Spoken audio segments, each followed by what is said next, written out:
सवेरे जब माधव ने कोठरी में जाकर देखा तो उसकी पत्नी ठंडी हो गई थी। उसके मुंह पर मक्खियां भिनक रही थीं, पथराई हुई आंखें ऊपर टंगी हुई थीं। सारी देह धूल से लथपथ हो रही थी।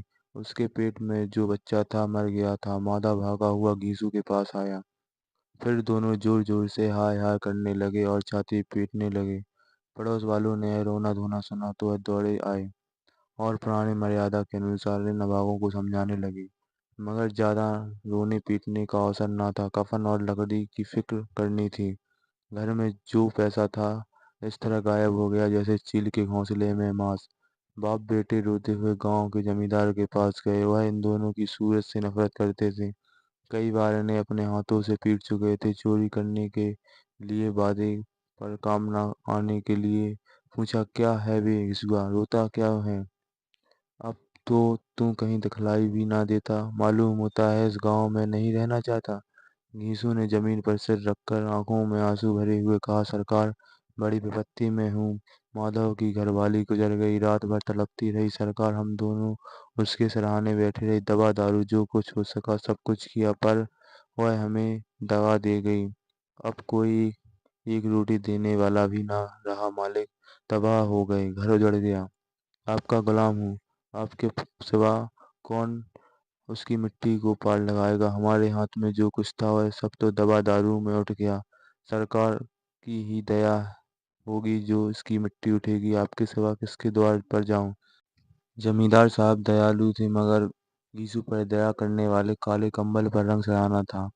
जिमी तो आया, कह दे चल दूर हो यहाँ से। यों तो बुलाने से भी नहीं आता।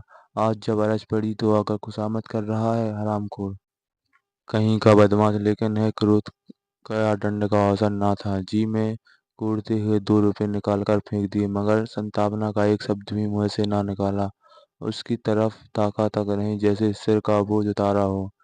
जब जमींदार साहब ने 2 रुपए दिए तो गांव के बनिए महाजनों का इनकार का साहस कैसे होता। घीसू जमींदार का ढिढोरा पीटना जानता था। किसी ने 2 आने, किसी ने 4 आने। एक घंटे में घीसू और माधव बाजार में कफन लाने चले। इधर लोग बांस बांस काटने लगे। गांव की नर्म दिल स्त्रियां आ आकर लाश देखती और उसकी बेबसी पर 2 बूंद आंसू गिराकर चली जाती थीं। बाजार में पहुंचकर घीसू बोला, लकड़ी तो उसे जलाने भर की मिल गई है। क्यों माधव? माधव बोला, हाँ लकड़ी तो बहुत है, अब कफन चाहिए। तो चलो कोई हल्का सा कफन ले लें। हाँ और क्या, लाश उठाते उठाते रात हो जाएगी। रात को कफन कौन देखता? कैसा बुरा रिवाज है कि जीते जी जिसे तन ढकने का चीथड़ भी ना मिला उसे मरने पर नया कफन चाहिए। कफन लाश के साथ जल ही जाता है। क्या रखा रहता है? यही 5 रुपए पहले मिलते तो कुछ दवा दारू कर लेते। दोनों एक दूसरे के मन की बात ताड़ रहे थे। बाजार में इधर उधर घूमते रहे। कभी इस बजाज की दुकान पर गए, कभी उस बजाज की दुकान पर। तरह तरह के कपड़े, रेशमी और सूती देखे, मगर कुछ जचा नहीं। यहाँ तक कि शाम हो गई। तब तक दोनों ने जहाँ जाने किस देवी प्रेरणा से एक मधुशाला के सामने जा पहुंचे। जैसे पूर्व निश्चल व्यवस्था के अंदर चले गए। वहां जरा देर तक दोनों असमंजस में खड़े रहे। फिर गीसू ने गद्दी के सामने जाकर कहा, साहू जी एक बोतल हमें भी देना। उसके बाद कुछ चुकाना आया। तली हुई मछली आई और बरामदे में बैठकर शांतिपूर्ण पीने लगे। कई गुज्जियां ताबड़तोड़ पीने के बाद सरूर में आए। यीशु बोला, कफन लगाने से क्या मिलता? आखिर जल ही तो जाना था। कुछ बहू के साथ तो ना जाता। माधव आसमान की तरफ देखकर बोला, मानो देवताओं को अपनी निष्पापता की साक्षी बना रहा हो। दुनिया का दस्तूर है। नहीं लोग ब्राह्मणों को 1000 रुपए क्यों देते? कौन देखता है परलोक में मिलता है या नहीं? बड़े आदमियों के पास धन है, फूके, हमारे पास फूकने को क्या है? लेकिन लोगों को जवाब क्या देंगे? लोग पूछेंगे कफन कहाँ है? यीशु हंसा। अबे कह देंगे कि रुपए कमर से खिसक गए, बहुत ढूंढा मिले नहीं। लोगों को विश्वास नहीं आएगा, लेकिन फिर वही रुपए देंगे। माधव ही हंसा। इन अपेक्षित सौभाग्य पर बोला, बड़ी अच्छी थी बेचारी, मरी तो खूब खिला पिला कर। आधी बोतल से ज्यादा उड़ गई। यीशु ने 2 सेर पूड़ियाँ मंगाई, चटनी, अचार, कलेजियाँ। शराब खाने के सामने ही दुकान थी। माधव लपक कर 2 पत्तलों में सारे सामान ले आए। पूरा 1.5 रुपए खर्च हो गया। सिर्फ थोड़े से पैसे बचे। दोनों इस वक्त शान से बैठे पूड़ियाँ खा रहे थे, जैसे जंगल में कोई शेर अपना शिकार उड़ा रहा हो। ना जवाबदेही का खौफ, ना बदनामी की फिक्र, इन सब भावनाओं से उन्हें पहले ही जीत लिया था। यीशु दार्शनिक भाव से बोला, हमारी आत्मा प्रसन्न हो रही है, तो क्या इसे पुण्य ना होगा? माधव ने सीधा से सिर झुकाकर तस्कीक दी, जरूर से जरूर होगा भगवान, तुम अंतर्यामी हो, जैसे वैकुंठ में ले जाना। हम दोनों हृदय से आशीर्वाद दे रहे हैं। आज जो भोजन मिला वह कहीं उम्र भर ना मिला था। एक क्षण के बाद मन में शंका जगी। बोला, क्या दादा हम लोग एक ना एक दिन वहां जाएंगे ही? यीशु ने इस भोले भाले सवाल का कुछ उत्तर ना दिया, और परलोक की बातें सोचकर इस आनंद में बाधा न डालना चाहता था। जो वहां हम लोगों से पूछेगी, तुमने हमें कफन क्यों नहीं दिया, तो क्या कहेंगे? कहेंगे तुम्हारा सिर। पूछेंगे तो जरूर। तो कैसे जानता कि उसे कफन ना मिलेगा? तू मुझे ऐसा गधा समझता है? 60 साल का दुनिया में घास खोदता रहा। उसको कफन मिलेगा, और बहुत अच्छा मिलेगा। माधव का वो विश्वास न आया। बोला, कौन देगा? रुपए तो तुमने चट कर दिए। वह तो मुझसे पूछेगी। उसकी मांग तो सिंदूर मैंने डाला था। घीसू गर्म होकर बोला, मैं कहता हूँ उसे कफन मिलेगा। तू मानता क्यों नहीं? कौन देगा, बताते क्यों नहीं? वही लोग देंगे जिन्होंने अब की दिया।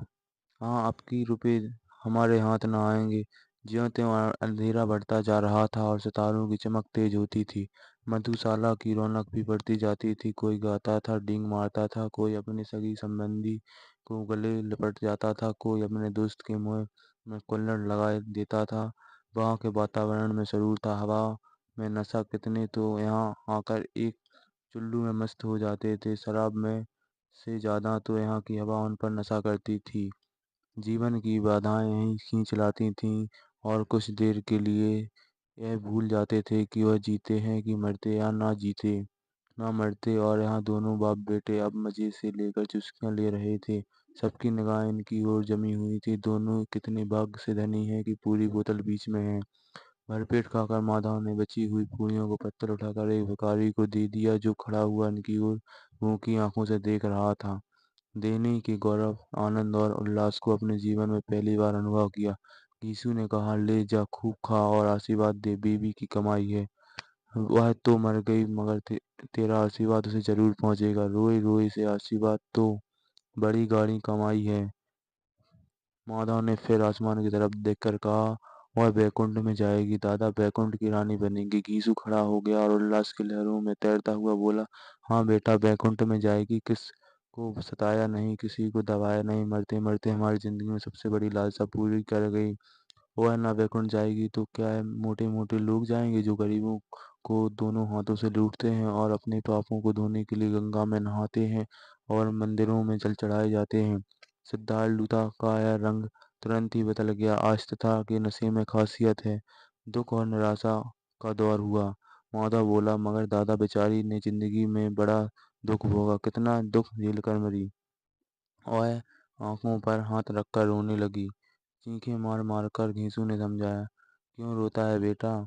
खुश हो कि वह माया जाल से मुक्त हो गई, जंजाल से छूट गई। बड़ी भाग्यवान थी, इतनी जल्दी मोह माया से बंधन तोड़ दिए गए। और दोनों खड़े होकर गाने लगे। पियक्कड़ों की आंखें इनकी ओर लगी हुई थीं, और वे दोनों अपने दिल में मस्त गाए जाते थे। फिर दोनों नाचने लगे। उछले भी, कूदे भी, गिरे भी, मटके भी, मादा भी बनाए, अभिनय भी किए, और आखिर में नशे में मस्त होकर वहीं गिर पड़े।